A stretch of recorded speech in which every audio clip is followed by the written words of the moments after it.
தமிழக வெற்றி கழகத்துடைய தலைவர் விஜய் அவர்கள் தன்னுடைய கட்சியுடைய முதல் பொதுக்குழு கூட்டத்தை கூட்டியிருக்காரு. அவர் கட்சியுடைய 2ஆம் ஆண்டு தொடக்க விழா சமீபத்தில் தான் நடந்தது. அதற்கு பிறகு முதல் பொதுக்குழு கூட்டத்தையும் இன்றைக்கி கூட்டியிருக்காரு. அந்த கூட்டத்தில் என்ன நடந்தது, யார் யார் என்னென்னலாம் பேசினாங்க அப்படிங்கிறத பற்றி தான் ஒரு சுருக்கமான ஒரு காணொலியாக இது இருக்க போகுது. விஜய் என்ன பேசினார் அப்படின்னு பார்க்குறதுக்கு முன்னாடி தமிழக வெற்றி கழகத்துடைய பொதுச் செயலாளர்களில் ஒருவருமான ஆதவ் அர்ஜுனா அவர் என்ன பேசினார் அப்படின்னு பார்க்கணும். அவர் கிட்டத்தட்ட ஒரு மணி நேரம் ஆற்றுன்னு ஆற்றிக்கிட்டே இருந்தார். ஸ்டாலின்லேருந்து அண்ணாமலை வரைக்கும் மத்திய அரசு மாநில அரசு எல்லாரையும் விமர்சனம் பண்ணி பேசி, உங்களுக்கெல்லாம் போராட்டம்னா என்னன்னு தெரியுமா, நாங்கள் பண்ணுறோம் பாருங்கள் போராட்டம் அப்படின்னு சவால்லாம் விட்டு அந்த மாதிரி நிறைய விஷயங்கள் பேசிகிட்டு இருந்தாலுமே அவர் குறிப்பிட்டு சொன்ன சில விஷயங்கள் மட்டும்தான் நம்ம இங்கே பார்க்கணும். முக்கியமாக ஆதவ் அர்ஜுனா அண்ணாமலையை தொடர்ச்சியாக ஒரு டார்கெட் பண்ணிகிட்டு இருக்கார். அது என்னன்னா, அண்ணாமலை திமுகவுடைய ஸ்லீப்பர் செல். திமுக தான் அண்ணாமலையை செட் பண்ணி வச்சிருக்கு. மோடி திமுகவை எதிர்த்து இங்கே அரசியல் பண்ணுறாரு. ஆனால் திமுக என்ன பண்ணுறாங்க அப்படின்னா, இங்கே அண்ணாமலையவே செட் பண்ணி வச்சுருக்காங்க அப்படின்னு தொடர்ச்சியாக பேசிகிட்டு இருக்கார். இது எனக்கு தெரிஞ்ச 2வது முறை. சமீபத்தில் கலாட்டா சேனல் ஆதவ் அர்ஜுனாவை வச்சு ஒரு நிகழ்ச்சி நடத்தினாங்க. அந்த நிகழ்ச்சியில் அண்ணாமலையோடைய ஃபோட்டோ காமிச்சு இவரை பற்றி உங்கள் கருத்து அப்படின்னு கேட்பாங்க இல்லைங்களா, அந்த மாதிரி கருத்து கேட்குறம்போது இவர் திமுகவுடைய ஸ்லீப்பர் செல் அப்படின்னு சொல்லியிருந்தார். ஸோ அந்த நெரேட்டிவை ஆதவ் அர்ஜுனா அப்படியே பில்ட் பண்ணிகிட்டே போகிறார். ஆதவ் அர்ஜுனா மட்டும் இல்லை, விஜய் ஆகட்டும், இல்லை ஒட்டுமொத்த தமிழக வெற்றி கழகமாகட்டும், இவங்களுடைய ஒரே நெரேட்டிவ் என்ன அப்படின்னு கேட்டிங்கன்னா, திமுகவையும் பாஜகவையும் சேர்த்து வச்சு பேசுறது. திமுகவும் பாஜகவும் ஒன்றுக்குள்ளே ஒன்று, இவங்களுக்குள்ள கள்ள கூட்டணி இருக்குது, இவங்க மறைமுகமாக கூட்டணி அமைச்சு செயல்படுறாங்க அப்படிங்கிறத தொடர்ச்சியாக பேசிகிட்டே இருக்காங்க. இன்றைக்கி விஜய் பேசுகிற போதும் அதையே குறிப்பிட்டு பேசினார். இந்த சினிமாவில் ஒரு டைலாக் வரும், இதை இட்லின்னு சொன்னால் சட்னி கூட நம்பாது அப்படிங்கிற மாதிரி. அந்த மாதிரி தான் அண்ணாமலையே திமுகவுடைய ஸ்லீப்பர் செல், அவர் திமுகவுக்காக வேலை பார்க்குறாருன்னு சொன்னால் தமிழ்நாட்டில் அரசியலே புரியாதவங்க கூட அதை நம்ப மாட்டாங்க. ஆனால் அதை ஒரு கட்சியுடைய பொதுச் செயலாளராக இருக்கிற ஒருத்தர் தொடர்ச்சியாக சொல்லிகிட்டே இருக்கிறாரு. அதையும் அவங்க கட்சியில் இருக்கிறவங்க நம்புகிறாங்க, அவங்க கட்சி தலைவரும் அதை நம்புகிறாரு அப்படின்னா இதற்கு மேலே தமிழக வெற்றி கழகத்தோட அரசியல் புரிதல் எப்படி இருக்கும்னு நம்ம சொல்லி தெரியணுங்கிற அவசியம் இல்லை. இதில் டீலிமிட்டேஷன் போது வீட்டுக்கு முன்னாடி நின்று அண்ணாமலை போராட்டம் பண்ணாராமா, அதை சொல்லி காட்டுறாரு. ஏன் வீட்டுக்கு முன்னாடி நிற்கிறாரு, ஏன்னா அவருக்கு ஃப்ளைட் மிஸ் ஆகிடும், அதனால் வீட்டுக்கு முன்னாடி நிற்கிறாரு. ஏன்னா வெளியில் வந்தார் அப்படின்னா அவரை தூக்கிட்டு போயிடுவாங்க, அதனால் வீட்டுக்கு முன்னாடி நிற்கிறாருன்னு.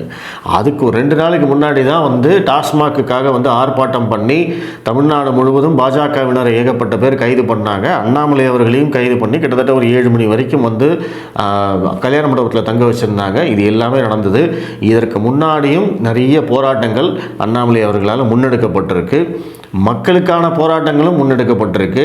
ஆனால் இதெல்லாம் எதுவுமே தெரியாத ஆதவ் அர்ஜுனா, இதுவரைக்கும் ஏசி ரூமை விட்டு வெளியில் வராத ஆதவ் அர்ஜுனா, இதுவரைக்கும் திமுகவுக்காகவோ இல்லை விசிகாவுக்காகவோ அல்லது இப்போ போயிருக்கிற தமிழக வெற்றி கழகத்துக்காகவோ தன்னுடைய வேர்வையை கூட சிந்தாத ஆதவ் அர்ஜுனா, அவர் அண்ணாமலையுடைய போராட்டத்தை பற்றி பேசுறது அப்படிங்கிறதெல்லாம் சின்ன பிள்ளைத்தனமாக இருக்குது அப்படின்னு தான் சொல்லணும்.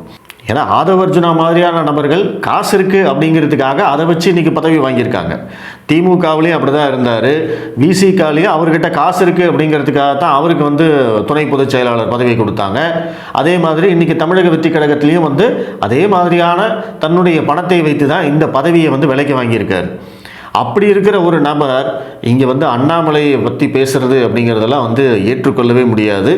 குறைந்தபட்சம் அறிவு இருக்கிறவங்க இந்த மாதிரிலாம் பேச மாட்டாங்க. ஆதவ் அர்ஜுனா தன்னை ஒரு மிகப்பெரிய அரசியல் ஞானி, மிகப்பெரிய அரசியல் வியூக வகுப்பாளன், ஸ்ட்ராட்டஜிஸ்ட் அப்படின்லாம் அவர் நினச்சிக்கிறாரு. உண்மையை சொல்லணும் அப்படின்னா அவருக்கு சுத்தமாக அரசியல் அறிவுங்கிறதே கிடையாது அப்படின்னு தான் எனக்கு தோணுது. ஆதவ் அர்ஜுனா, நிர்மல் குமார், புசி ஆனந்த் இவங்க எல்லாம் பேசி முடிச்சதுக்கப்புறமா விஜய் அவர்கள் பேச ஆரம்பித்தாங்க. மாநாட்டுக்கு அப்புறம் பார்த்தீங்க அப்படின்னா இது ஒரு 4வது மேடை பேச்சுன்னு நினைக்கிறேன். மாநாடு, அதுக்கப்புறம் புத்தக வெளியீடு, அதற்கு பிறகு பரந்தூரில் போராட்டம் நடத்தின போது அவர் மைக்கில் பேசினது, அதற்கு பிறகு அவங்க கட்சியுடைய 2ஆம் ஆண்டு தொடக்க விழா போது பேசினார்னு நினைக்கிறேன். மேபி இது 5வது நிகழ்வாக இருக்கும். விஜய் என்ன பண்ணுறாரு அப்படின்னா அவருடைய ரசிகர்களுக்காகத்தான் பேசுகிறாரே தவிர அவர் ஒரு அரசியல் கட்சி தலைவராக மக்களுக்காக பேசுகிறதா அவர் எனக்கு தெரியல. ஏன்னா அவருடைய பேச்சே வந்து ஃபுல் அண்ட் ஃபுல் ஸ்கிரிப்டட் அப்படிங்கிறது நம்ம எல்லாருக்குமே தெரியும். அவர் ஓரளவுக்கு நல்லா அப்படியே ப்ரிப்பேர் பண்ணிட்டு வந்து தான் பேசுகிறாரு, நல்லாவும் டெலிவர் பண்ணுறாரு, அதுல எல்லாம் எனக்கு மாற்றுக்கிறதே இல்லை. ஆனால் அவருடைய பேச்சு எல்லாமே அவருடைய ரசிகர்களுக்கானது. அதில் வந்து மக்களுக்கு வந்து டேக்அவே அப்படிங்கிறதெல்லாம் ஒன்றுமே கிடையாது. ரசிகர்களுக்கும் டேக்அவே அப்படிங்கிறது ஒன்றும் கிடையாது. ஒன்லி திங் அவரை வந்து அந்த உணர்ச்சியை தூண்டுற மாதிரி பேசுகிறத மட்டும்தான் அவர் செய்கிறார். அவருடைய இளம் ரசிகர்களுக்கு கனெக்ட் ஆகிற மாதிரியான சில வந்து வார்த்தைகளை பயன்படுத்துறது, அதற்கப்புறம் வந்து கைத்தட்டணும் அப்படிங்கிறதுக்காகவே சில இடங்களில் நிறுத்தி இடைவெளி விடுறது, இதெல்லாம் வந்து கமல் பண்ணிகிட்டு இருப்பார். பிக் பாஸ் ஷோவில் நீங்கள் பார்த்துருப்பீங்க. அப்படியே பேசிட்டு அப்படியே திரும்பி பார்ப்பார், அவங்க எல்லாம் கை தட்டுவாங்க. அந்த மாதிரி தான் வந்து இன்றைக்கி விஜய் பண்ணுறாரு. கமலுடைய இடத்தை நிரப்புறதுக்கு தான் விஜய் வந்திருக்காரு அப்படிங்கிறது இதில் கூட நம்மளுக்கு தெரியுது. இதை கூட வந்து ஒரு குறியீடாக வச்சுக்கலாம் அப்படின்னு வச்சுக்கோங்களேன். ஸோ இந்த மேடையிலையும் விஜய் அதே மாதிரி தான் பேசுகிறாரு. என்னன்னா இன்னும் கொஞ்சம் சீமான் மாதிரி வந்து நரம்பு புடைக்க வந்து ஹை டெசிபிளில் பேசுகிறத வந்து ஒரு ஸ்டைலாக இந்த மேடையில் வந்து பயன்படுத்தியிருக்காரு. அது வந்து மட்டும் கொஞ்சம் புதுசே தவிர மற்றபடி அவருடைய ஸ்கிரிப்ட் மொத்தமும் பழசு. மாநாட்டில் என்ன சொன்னாரோ அதே தான் இப்போ வரைக்கும் வந்து திருப்பி ரிப்பீட்டில் வந்து சொல்லிக்கிட்டே இருக்காங்க. திமுகவும் பாஜகவும் கூட்டு, பாஜக வந்து தமிழகத்தை வஞ்சிக்கிறது அப்படிங்கிற மாதிரிலாம் சொல்லிகிட்டே இருந்தார். ஸோ முதல்ல வந்து தமிழ்நாடு அரசை பற்றி விஜய் என்ன பேசினார் அப்படிங்கிறத சொல்லிடுறேன். மன்னராட்சி நடத்தும் முதல்வர் மு.க. ஸ்டாலின் அவர்களே அப்படின்னு வந்து பேரை சொல்லி முதல் தடவையாக பேசியிருக்காரு. அதற்கு வந்து அவரே வந்து சர்டிஃபிகேட் வேறு கொடுத்துருக்காரு. இவங்க என்னமோ பேரை சொல்லலைன்னு சொல்லிட்டு இருக்காங்க, அதான் சொல்லிட்டேன்ல நீங்கள் வச்சுக்கோங்க அப்படின்னு சொல்லி இங்கே ஸ்டாலின் பேரையும் பிரதமர் மோடி அவர்கள் பேரையும் சொல்லிட்டாராம்மா. அதை வந்து ஒரு மிகப்பெரிய சாதனையாக அப்படியே தண்ணியே வந்து மெச்சிக்கிற மாதிரி வந்து அவருடைய எக்ஸ்பிரஷன்ஸ் இருந்தது. சரி வச்சுக்கிட்டு போகட்டும் அப்படின்னு நானும் விட்டுட்டேன். தமிழக அரசியலை பொறுத்த வரைக்கும் ஸ்டாலின் குடும்பம் தான் வாழணுமா? இங்கே வந்து தமிழ்நாட்டில் என்ன நடக்குது அப்படிங்கிறதே தெரியல. இங்கே நடக்கிறதையெல்லாம் பார்த்தா ரொம்ப பதப்பதப்பாக இருக்குது. இங்கே வந்து பெண்களுக்கு பாதுகாப்பு இல்லை, குழந்தைகளுக்கு பாதுகாப்பு இல்லை, சட்டம் ஒழுங்கு அப்படின்னு ஒன்று இருக்கா அப்படின்னே தெரியல. ஆனால் இதையெல்லாம் கவனிக்காத முதல்வர் ஊழல் செய்து சொத்து சேர்க்கிறதையே வந்து வேலையாக வச்சுருக்காங்க இப்படின்னு வந்து தொடர்ச்சியாக திமுகவை இவர் அட்டாக் பண்ணுறதுக்கும் வந்து பார்த்திங்கன்னா சில பாயிண்ட்ஸ் மட்டும்தான். ஒன்று வந்து இந்த சட்டம் ஒழுங்கு பிரச்சனை, பெண்களுக்கு பாதுகாப்பு இல்லை அப்படிங்கிற பிரச்சனை, ப்ளஸ் மன்னராட்சி, இந்த வாரிசு அரசியல், இதை பற்றி பேசுகிறாரு. அதற்கு பிறகு ஊழல். இந்த 4 விஷயம் மட்டும்தான் தொடர்ச்சியாக ரிப்பீட் ஆகிட்டே இருக்கே தவிர மற்றபடி திமுகவை விமர்சனம் செய்வதற்கு இவர்கிட்ட வந்து வேறு புதுசாக காரணம் எதுவுமே இல்லை அப்படிங்கிறது தான் உண்மை. சரி, திமுக விமர்சனம் செய்வதற்காவது வந்து ஒரு 4 காரணம் இருக்குது, அதை செய்கிறாங்க. மத்தியில் இருக்கக்கூடிய பாஜக அரசை இவர் வந்து எப்படி விமர்சிக்கிறாரு அப்படிங்கிறதையும் பார்க்கணும் இல்லையா? ஸோ அதே மாதிரி முதல்வர் பேரை குறிப்பிட்ட மாதிரி வந்து மோடிஜி பேரையும் குறிப்பிட்டு நீங்கள் வந்து தமிழ்நாட்டிலேருந்து ஜிஎஸ்டி வாங்கிக்கிறீங்க, ஆனால் தமிழகத்துக்கு பட்ஜெட்டில் வந்து ஒன்றுமே நிதி ஒதுக்க மாட்டேங்கிறீங்க, இங்கே பிள்ளைங்க படிக்கிறதுக்கு கல்வி நிதி தர மாட்டேங்கிறீங்க, டீலிமிட்டேஷன் கொண்டு வந்து எங்களோட உரிமைகள்லாம் பறிக்க பார்க்குறீங்க, ஏன்ஜி உங்களுக்கு தமிழ்நாடுனா ஒரே அலர்ஜியாக இருக்குது, இங்கே வந்து தமிழ்நாட்டில் வந்து அரசியல் பண்ணணும் அப்படின்னா கொஞ்சம் பார்த்து செய்யணும் ஜி, இங்கே வந்து பல பேரை தண்ணி குடிக்க வச்சவங்க தமிழ்நாடு மக்கள் அப்படின்லாம் வந்து டைலாக் பேசினார். இது எல்லாமே வந்து அரசியல் மேடைகளில் பேசக்கூடியதுன்னு வச்சுக்கோங்களேன். பட் என்னுடைய கேள்வி என்ன அப்படின்னா, இந்த ஜிஎஸ்டி நிதி, அதுக்கப்புறம் பட்ஜெட்டில் நிதி ஒதுக்கலை, அதற்கு பிறகு இந்த டீலிமிட்டேஷன், கல்வி நிதி, மும்மொழி கொள்கை, இது எல்லாமே வந்து திமுக சொல்லக்கூடிய நெரேட்டிவ். அவங்க வந்து ஒரு பொய் சொல்கிறாங்களா உண்மை சொல்கிறாங்களான்னு கூட தெரியாமல் அதே நெரேட்டிவை பேசுகிறதுக்கு நீங்கள் எதுக்கு சார் கட்சி புதுசாக ஆரம்பிக்கிறீங்க? ஏன் சார்? நம்ம விஜய் பாணியில் சொல்லணும்னா what bro, very wrong bro. முதல்ல ஜிஎஸ்டினா என்னன்னு உங்களுக்கு தெரியுமா? அது ஜிஎஸ்டி எப்படி கலெக்ஷன் பண்ணுறாங்க, எப்படி அந்த நிதி பகிர்வை கொடுக்குறாங்க அப்படிங்கிறது உங்களுக்கு தெரியுமா? பட்ஜெட்டில் வந்து எப்படி நிதி ஒதுக்குவாங்கன்னு தெரியுமா? சென்ற நிதியாண்டு, அதாவது இப்போ முடிய போகிற நிதியாண்டு 2024 2025 மார்ச் வரைக்கும் மத்திய அரசோட நிதி எவ்வளவு தமிழகத்துக்கு வந்திருக்கு அப்படின்னு உங்களுக்கு தெரியுமா? இல்லை இதெல்லாம் வந்து உங்கள் கட்சிக்காரங்களுக்கு தான் தெரியுமா, உங்களுடைய தொண்டர்களுக்கு தான் தெரியுமா, இல்லை உங்களுடைய ரசிகர்களுக்கு தான் தெரியுமா? குறைந்தபட்சம் ஏதாவது ஒரு டேட்டா பாயிண்ட் இருக்கா உங்ககிட்ட பேசுகிறதுக்கு? நீங்கள் மத்திய அரசு இவ்வளவு தரணும், ஆனால் இவ்வளவு தான் தந்திருக்காங்க அப்படின்னாவது நீங்கள் பேசணுமா வேண்டாமா? எதுவுமே இல்லாமல் உங்களுடைய அந்த ரசிகர்களுக்கு அந்த விசிலடிச்சாங்குஞ்சுகளாகவே அவங்கள வச்சுக்கணும் அப்படிங்கிறதுக்காகத்தான் நீங்களாகட்டும் இல்லை திமுகவினராகட்டும் இதே தான் பண்ணிகிட்டு இருக்கீங்க. பொத்தாம் பொதுவான குற்றச்சாட்டு, தமிழகத்தை மோடி வஞ்சிக்கிறார், தமிழகத்தை மத்திய அரசு வஞ்சிக்கிறது, அவ்வளோதான். இந்த ஒரு வரிக்கு வந்து உட்கார்ந்து நம்ம வந்து இது எவ்வளோ வந்திருக்குன்னு தெரியுமா, நாங்கள் வந்து டைரக்ட் டேக்ஸ்லேருந்து எவ்வளோ கொடுத்துருக்கோன்னு தெரியுமா, நாங்கள் எவ்வளோ நலத்திட்டங்களை கொடுத்துருக்கோன்னு தெரியுமா, இதெல்லாம் உட்காந்து ஒவ்வொரு தடவையும் பாஜகவினர் சொல்லுவாங்க. அதெல்லாம் நீங்கள் காதலியே போட்டுக்க மாட்டீங்க. இதை செய்யறதுக்கு நீங்கள் எதுக்கு இங்கே கட்சி ஆரம்பிக்கிறீங்க? ஒன்று உங்களுக்கு நாலேஜ் இருக்கணும், இல்லையா நீங்கள் கற்றுக்கிட்டு உங்களை நம்பி வர்றவங்க, உங்களை நம்பி தொண்டர்களாக வர்றவங்களுக்கு குறைந்தபட்சம் அந்த நாலேஜை வந்து கடத்தணும், அவங்களுக்கு சொல்லித்தரணும். இதெல்லாம் இப்படி தான்ப்பா நடக்குது அப்படின்னு சொல்லணும். டீலிமிட்டேஷன் ஆகட்டும், இல்லை இந்த மும்மொழி கொள்கை தெரிப்பாகட்டும், இதெல்லாம் பொய்ன்னு கூட உங்களால் சொல்ல முடியல அப்படின்னா நீங்கள் வந்து திமுகவை எதிர்க்க போகிறீங்களா? வெக்கமாவே இல்லையா உங்களுக்கெல்லாம்? அடிப்படையில் யோசிக்க வேண்டாமா? திமுக சொல்றதையே நீங்களும் சொல்றீங்க அப்படின்னா அவன் என்ன போய் சொன்னாலும் அதையே நீங்க சொல்றீங்க. டீலிமிட்டேஷன் பொறுத்த வரைக்கும் அது ஏற்கனவே இருக்கக்கூடிய சட்டம். அதில் வந்து பாஜக எந்த விதமான மாற்றத்தையும் கொண்டு வரலை.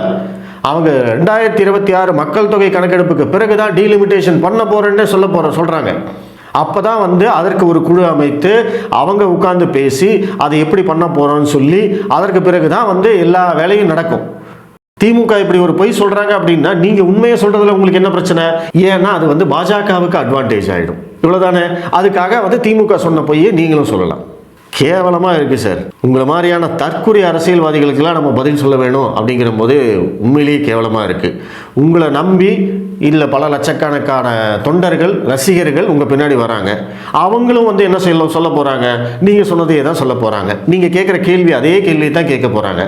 இது வரைக்கும் திமுகவினர் கேட்ட கேள்வி, இது வரைக்கும் விசிகாவினர் கேட்ட கேள்வி, இதையே தான் வந்து நீங்கள் பாஜகவை நோக்கி கேட்க போகிறீங்க. இதுக்கு எத்தனை தடவை தான் பதில் சொல்கிறது? ஆனாலும் உங்கள் எல்லாருக்கும் இருக்கக்கூடிய ப்ளஸ் பாயிண்ட் என்ன? உங்களுக்கு மீடியா சப்போர்ட் இருக்குது, உங்களுக்கு மீடியா அட்டென்ஷன் கொடுக்குது, வெளிச்சம் கொடுக்குது. அதனால் நீங்கள் என்ன பொய் வேணாலும் சொல்லலாம். நீங்களும் மீடியாவை சந்திக்க போகிறது கிடையாது. சந்திச்சா தானே வந்து ஏன் சார் இப்படி பொய் சொல்கிறீங்கன்னு கேள்வி கேட்க முடியும். நீங்கள் தான் சந்திக்கவே போகிறது இல்லையே. ஸோ விஜயோடைய இந்த ஸ்பீச் பொறுத்த வரைக்கும் பார்த்தீங்கன்னா அவர் வந்து இந்த நெரேட்டிவ் சிட்டிங்கில் மட்டும்தான் இருக்காங்க. அவருக்கு வந்து இந்த மீடியா சப்போர்ட் இருக்குது, மீடியா அட்டென்ஷன் கிடைக்குது அப்படிங்கிறதுக்காக அவர் எப்போ பேசினாலும் அவர் வீட்டிலேருந்து கிளம்புறதுலேருந்து எங்கே போகிறாரோ அது வரைக்கும் வந்து லைவ் எல்லாம் போட்டு அதுக்கு நடுவில் வந்து அவருடைய கட்சியோட சாங்கெல்லாம் போட்டு அவருக்கு ஒரு மிகப்பெரிய பில்டப் கொடுக்கறதுக்கு இன்றைக்கி மீடியா தயாராக இருக்காங்க. அதை வந்து அவருடைய அட்வான்டேஜாக பயன்படுத்திக்கிட்டு அவர் வாய்க்கு வந்ததையெல்லாம் பேசிட்டு போகிறார். அதில் ஏதாவது ஒரு கண்டென்ட் இருக்கா, ஏதாவது ஒரு விஷயம் இருக்கா, ஏதாவது ஒரு திட்டம் இருக்கா, ஏதாவது ஒரு தொலைநோக்கு பார்வை இருக்கா? எதுவுமே கிடையாது. நான் வந்தால் எல்லாருக்கும் எல்லாம், நாங்கள் வந்தால் பெண்கள் பாதுகாப்பை உறுதி செய்வோம், வீடு வீடாக போங்க, வீடு வீடாக மக்கள்கிட்ட பேசுங்க, எல்லார் வீட்லேயும் நம்மளுடைய கொடி பறக்கணும். பறந்து முதல்வராகி என்ன பண்ண போகிறீங்க? அதை பேசணுமா வேண்டாமா? பொதுவாக ஒரு அடித்து விட்டுட்டு போகிறதுக்கு பேர் தான் வந்து அரசியல் கட்சியா? இவங்கெல்லாம் வந்து அண்ணாமலையை விமர்சனம் பண்ணுறாங்க. கால குடும்பங்கிறது இதுதானே. குறைந்தபட்சம் அடுத்த தடவை பேசுகிற போது அந்த ஸ்கிரிப்டையாவது மாற்றுங்க. ஒரே ஸ்கிரிப்டை வந்து 4 மேடை 5 மேடையாக வந்து நீங்கள் திரும்ப திரும்ப பேசிக்கிட்டே இருந்தீங்கன்னா மக்களுக்கே போர் அடிச்சிடும். உங்களுடைய படங்கள் தான் வந்து அந்த மாதிரி இருக்குது அப்படின்னா உங்களுடைய மேடை பேச்சும் அதே மாதிரி இருக்குது அப்படிங்கிறது தான் ரொம்ப வருத்தமாக இருக்குது. தயவு செய்து நெக்ஸ்ட் டைமாவது ஸ்கிரிப்டை மாற்றி வேறு ஏதாவது உருப்படியாக பேசுங்க. நீங்கள் பேசுகிறதன் மூலமாக உங்களுடைய கட்சி தொண்டர்களாகட்டும் ரசிகர்களாகட்டும் அவங்க 4 விஷயத்தை தெரிஞ்சுக்கிட்டும். அதற்காகவாது 4 விஷயம் நல்லதாக பேசுங்க. நன்றி.